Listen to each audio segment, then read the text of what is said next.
What's going on, guys? Sam Momo Emotions here, back with another ranking video today. This is the first in three videos I'm going to do on Survivor 50, in which basically I did my review, I did my ranking every player on a tier list kind of thing, and now we're going to rank every episode of the season. This is going to coincide in my episode review series I'm doing on Survivor.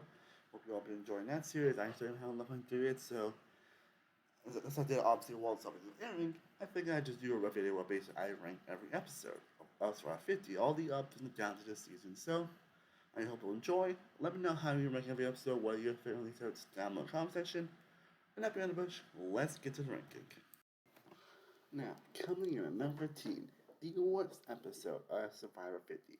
Now, again, I don't think any, I don't think any of these episodes are bad, honestly. Like, I don't think any of them I'll put on the worst episodes of all time, honestly. I don't think I'm gonna put any of them on the list, honestly. Like, I don't think any of the episodes were terrible or awful, but obviously some are better than others, obviously. I guess if I were to have to pick what I think is the worst episode of this season, I guess I'll probably go with I Deserve All This. And if anything, I think it's mostly because of the Journey of Christian. I think it's mostly because of the Jerry Fallon twist. I mean, you get like, every episode, all these episodes do have their like fun moments, their fun interactions, and we do get a Christian blindside here. But again, that Jimmy Fallon twist, some of the twists are just so just, what were you thinking?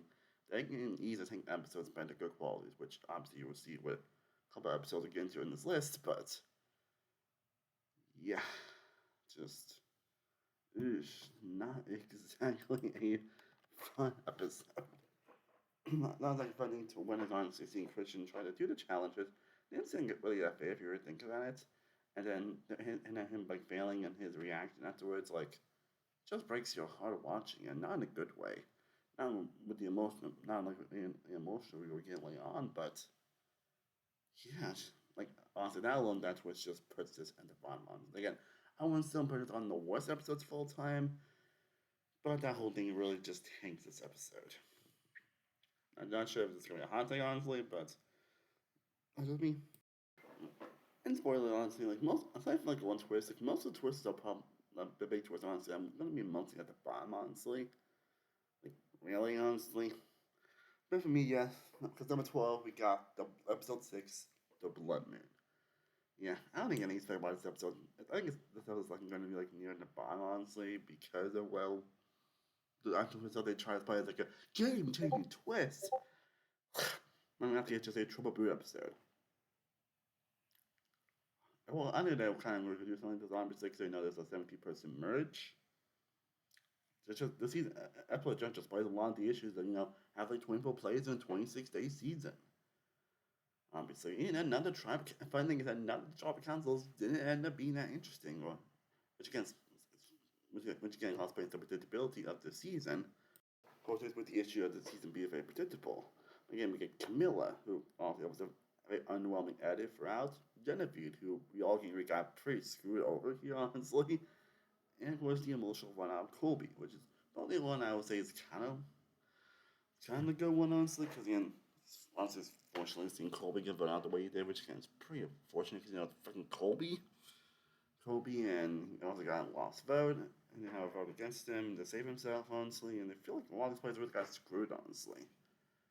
So yeah, I think there was enough like occasional fun moments and a couple fun time moments that does elevate above the last one, but yeah. Like I definitely debate between one of them, but I think this episode had at least a couple more fun moments, especially with Anzi and Rizzo. But aside from that, now it's not the greatest episode. And now at number 11, we have episode 4, Knife to the Heart.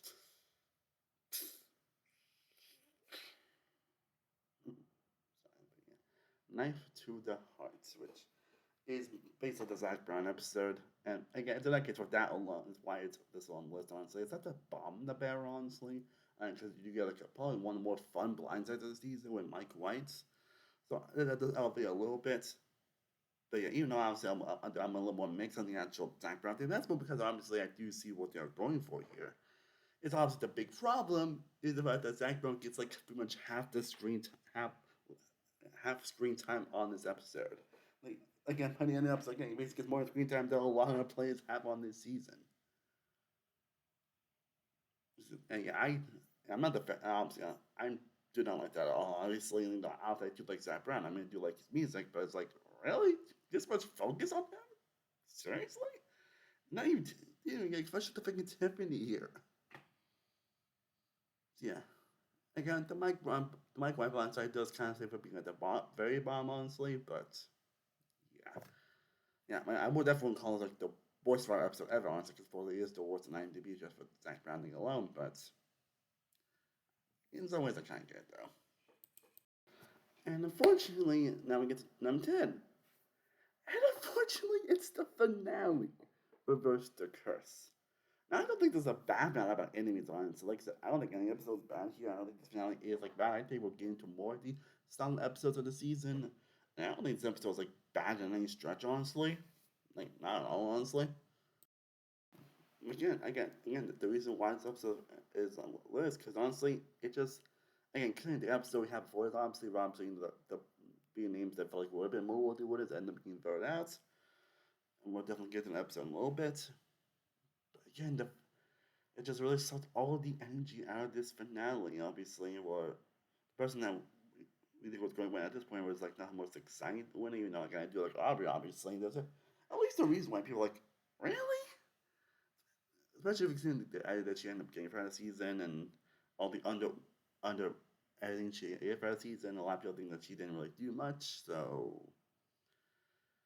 And also Rizzo plays obviously, Tiffany Rizzo also worried that there's no one Tiffany's going to make it, and then well, you all knew that Joe and Jonathan were probably going to be like losing finalists, and again, I literally posted on threads honestly like this was going to happen, and that's what happened. Like literally, the only surprise that happened this finale is that, as of course, the iconic reunion blunder where Jeff unknowingly actually spoiled basically what happened, which I'll say was pretty hilarious. So that Jeff unintentionally or not spoiled the fact that the Rizzo and Johnson thing, and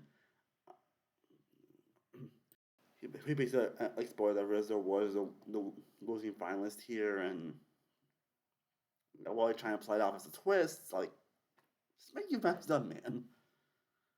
It's kind of fortunate to see Rizzo, even the fact that obviously he probably should have learned fire, honestly, which, like, but that's a tough for another day. But yeah, again, I'm okay with Aubrey when I'm saying it's going like full circle, obviously. Again, it's not because I think it's really her legacy than really anything she actually did on her actual season to why she won, which does lead to also, but I do still like her on this season. I still put on like at the bottom A tier and add my cast ranking video. But yeah, it does make for a bit of an underwhelming finale. And now coming in at number 9, we get to another double elimination episode, and that is Everyone Would Be Shook If. Which I still think is a solid episode. Like, I think every episode here on out is probably solid, honestly. One that is definitely worth be watching. It just has like more issues than others, honestly, to why it's only number 9, obviously. And of course, thing is the fact that we got double elimination and Bound 9, which is ridiculous, obviously. It had fun, at least one of the more fun was obviously, Jonathan winning mini A able to attempt all tribal councils, which that was a nice touch. And it was one of the only tribal council that ended up being like a really fun, entertaining, mostly because obviously now see Emily working out, actually trying to think, hey, we're going to use Alamina, obviously, and all that stuff, and then Sri actually using an extra vote to actually, give her an Emily. But then, of course, there's a whole like big frustration with Ozzy not playing his idol. I feel like that's he's going to haunt him for the rest of his life, from what it looks like. And again, I do kind of feel out of this. I do feel bad for Ozzy because at the end of the day, a lot of these people are human beings. Just to clarify, a lot of these people are still a fake human. But it also doesn't make it any less frustrating. Of course, there's also the fact that he also told Aubrey about the plan about the plan of him going into Surrey, which is kind of let the target be on him. And that's going out for the second time in his life career. I was like, damn it, Ozzy, you were so close. You were right there.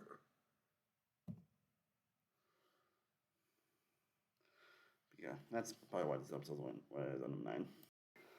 And then we get to the episode after that at number 8, which is Inconceivable.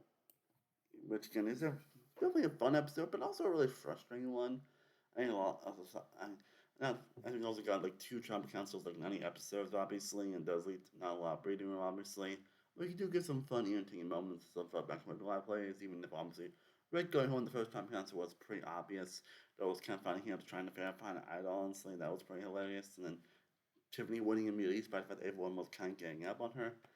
And of course, there's the devastation that Suri actually gets voted out in probably the most normal way Suri has ever gotten voted out. Tribal. Like, first time ever done a majority vote, she got voted out. It's crazy to think that she got screwed up so many times, and then, but obviously, this kind of same time, while it is very emotional vote out, and obviously deflated a lot of people's interest at the rest of the season. We were hoping that this would be the season that Suri will finally get her win, and unfortunately, that didn't happen. And now, coming in at number 7, we have episode 3. Did you vote for a swap? Obviously, being like the known swap episode where you see a few tribes, but definitely a lot of different dynamics going on. Especially obviously with the Seal tribe, obviously with the Vanta tribe, obviously having the 3 different Glad people, Christian, Mike, and Angelina, which was pretty cool and exciting. Obviously, and Ozzy, and we got a lot of different actors, Ozzy, Christian, Emily, and Emily just kind of taking her cane at some points, but it's still pretty hilarious. Again, it's one I really don't have a lot to really say about the actually. Honestly, just what happens, gets some interactions, and then Q unfortunately gets a little bit, which well, it was definitely a little bit that we expected. But it's kind of sad, obviously, honestly, Q, but obviously he actually plays a better game than actually we would expect. So again, overall, I don't have really too much to say about this one. And now, number 6, we get to the merge episode, and that is this. That's not how I play Survivor, episode 7. Basically, being the deeper run again. I'll say it's an episode. Unfortunately, overall, I don't have too much to say about. I mean, you do get a lot of fun interactions, especially with Suri and Stephanie reuniting. That was pretty cool, and Ozzy actually winning immunity this time. Stephanie going and enjoying probably one of Stephanie's better moments of the season. One season, so fun back and forth. Like a fun argument between like Dee and Jonathan as well, and then they get Dee basically and a lot back and forth between Tiffany and Coach as well. And then Dee getting voted out, which obviously is kind of what you expect. So it's freaking Dee crying aloud, which is pretty dominant win, obviously. So yeah, again, overall, not much to say about this episode, but still a pretty solid one. And now at number 5, we now reached the top 5 best of the season. And at number 5, we have the premiere epic party. Obviously, it was definitely very exciting this filing, when the season was going to end, obviously. And in a lot of ways, despite the fact the season ends up being kind of disappointing, honestly, the premiere kind of did, honestly. It definitely led us to an interesting start, at least. I mean, got to see a lot. I mean, it was interesting to see a lot of new I played, obviously, but even seeing some of these, like, a lot of players, like, Jenna Lewis and Suri, Ozzy, Stephanie, Coach, a lot of Kobe Donaldson, like a lot of these exciting players and stuff players that we want. Again, obviously the cast wasn't all we were expected, wanted obviously, but it was definitely still pretty interesting seeing what was going to happen. And we definitely get some fun, and definitely gets, of course, get some fun setups of what's going on with some other players and some back and forth between all of them. Of course, we get the fortunate thing with the Bill rumor idol, obviously, but could be a lot worse at least. We get a couple fun journeys. Obviously, see one with like Ozzy, Coach, and Q, which was which was obviously pretty hilarious. But it's starting up their kind of feud throughout the season. Again, it's a fun little things, obviously, that we get for the episode.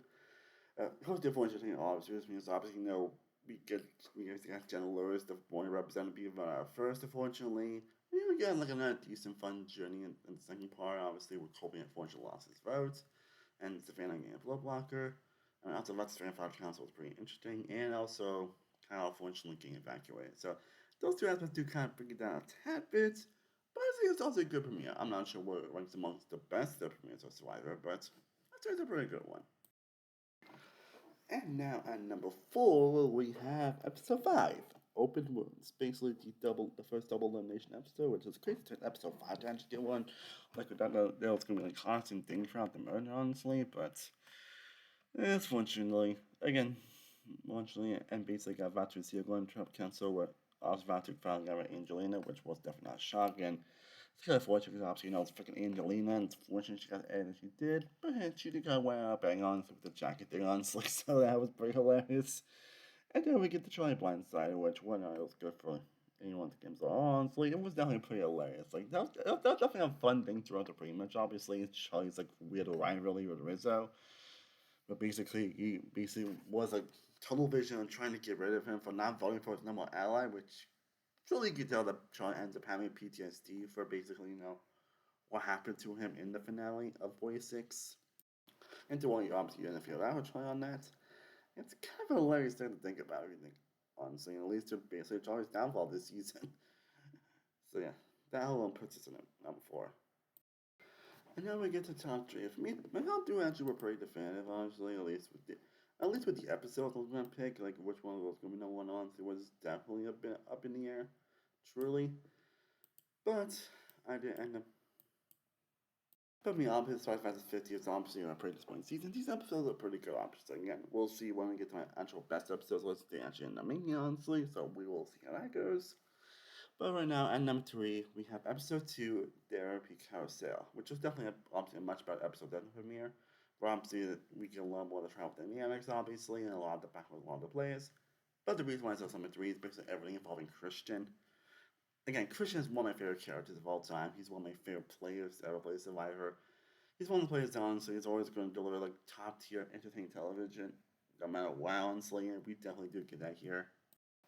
Then trying to incredible running gameplay, obviously, where he's able to run with the right people. Obviously, doing calm down. The finals going to happen between Rick and Joe. That was a lot worse than what actually shown. And we get this hilarious scene where basically we see Christian basically pushing Joe on a hammock. Clowns like that was unreal. I remember seeing that. That was like unreal. And I think it was that when that proved that Joe was gonna be a losing finalist, and that's kind of what happened.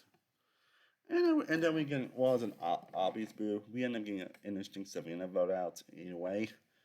And at least it was just a very fun episode. And now at number 2, we get Double the Fun, Double the Minds, which is episode 8. And we get to probably one of the better twists that we've gotten this season, obviously, and that because being the duos twist, which is funny that was actually already done in Survivor South Africa, Mini Island. So honestly, I think I will say this, it's actually done much better here, honestly. Not saying it wasn't bad in that season, but again, it's kind of just good like one player that really had good was probably going to make a deep run, honestly. So that was very fortunate. But them having to actually vote, having to vote for the duos, actual duos and everything was actually okay. At least it made things a little more fair, at least. Obviously, we got definitely a fun Joan Tiffany way. We have one of his best moments with the accent, with her going on the journey and everything to get her vote back, and she was doing one that wasn't chosen. To her vote, that was definitely a pretty emotional moment. And then we get a fun downfall with Coach and Christy. Even there were a lot of back forths, obviously, what we voting Avi Rick or Emily Rizzo. Well, it's kind of obvious that obvious that Coach or Christy can vote out is a pretty satisfying one as well. And we just get a lot of fun moments sprinkled in throughout. And now we got the number 1 best episode of Survivor 50. Again, we'll see if this makes my actual top 20 best. But at number 1, we have a side dish of chaos, which is episode 10. Basically, this ended up being the Mr. Beast episode. Yeah, I think, what are you thinking, Mr. Beast, honestly? I think we all have our opinions on Mr. Beast for sure. I think all agree that this is, of all the celeb cameos, this was at least the best one, at least. That also comes to Twist itself, but also the fact, Mr. Beast actually doesn't like steal a show. He doesn't like make it all about himself or anything. He still basically makes sure the contestants stay with the spotlight, honestly, which I definitely do appreciate. But then we get a lot of fun scrambling here, a lot of fun back and forth. And it's definitely one of the few portions of the season where like, you're not really sure what's going to happen, obviously. And if it's obvious that Frick didn't win immunity, he was probably going to get voted out. Obviously, but he decided to take the risk, honestly, with the Mr. Beast coin that won. Which course could got eliminated if he wrong, honestly, but also he would got in safety and idle and $2 million, and the prize money doubled, which he did. And that was definitely a fun, epic run on. So I think this really cemented Rick Devens as like a top tier as like one of the best players of this season and a very entertaining player that I would not be surprised if we see at least a couple more times on the show. And then to lead to Stephanie basically getting the boots. Yeah, so yeah, overall, Like, if I'm in any episode I would rewatch instantly, it would definitely an episode I think I remember searching the most. It would definitely be this one. Okay, so, well, guys, I hope you all enjoyed my episode ranking on Survivor 50. Definitely interesting group of episodes, but let me know down in the comment section what are your favorite episodes from this season. Let me know which episodes did you enjoy the most from Survivor 50. I would jolly personally let us know down below in the comment section. Yeah, definitely let down below what are your favorite episodes from this season. Which ones did you enjoy the most? And yes, me too. I think one last 550 was going to be on top of my best and worst moments. And of course, stay tuned. That of course, I'm still going to be doing my episode ranking series on Survivor, and eventually going to be doing overall top 20 best. So stay tuned for that. I am Cinema World for Cinema Sessions. I will see you next time. As always, stay cool, everybody. That is a little sprinkle of positivity your way. Peace.